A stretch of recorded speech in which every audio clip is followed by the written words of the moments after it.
এগৰাকী সফল আৰু এগৰাকী অসফল ব্যক্তিৰ মাজত থকা মূল পাৰ্থক্যটো হ'ল সফল ব্যক্তিগৰাকীয়ে তেওঁৰ ভুলৰ পৰাই সদায় শিক্ষালৈ আগবাঢ়ে। আজি 2020 চনৰ 24 ডিচেম্বৰ অসমীয়া লেখেৰে 1942 শকৰ পুহ মাহৰ 8 দিন বৃহস্পতিবাৰ। 1924 চনৰ আজিৰ দিনটোতে ভাৰতীয় সংগীত শিল্পী মহম্মদ ৰফিৰ জন্ম হৈছিল।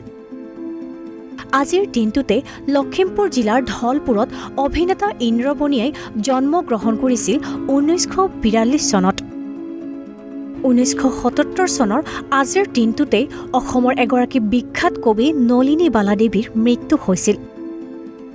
1524 চনত পৰ্তুগীজ নাবিক তথা পৰ্যটক ভাস্কো ডা গামাৰ মৃত্যু হৈছিল। 1956 চনৰ আজিৰ দিনটোতে ভাৰতীয় অভিনেতা তথা প্ৰযোজক অনিল কাপুৰৰ জন্ম হৈছিল।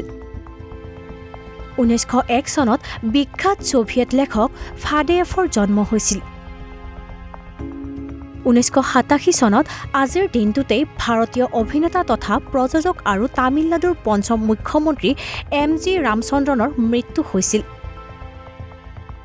1957 চনত আফগানিস্তানৰ দ্বাদশ ৰাষ্ট্ৰপতি হামিদ কাৰজাইৰ জন্ম হৈছিল।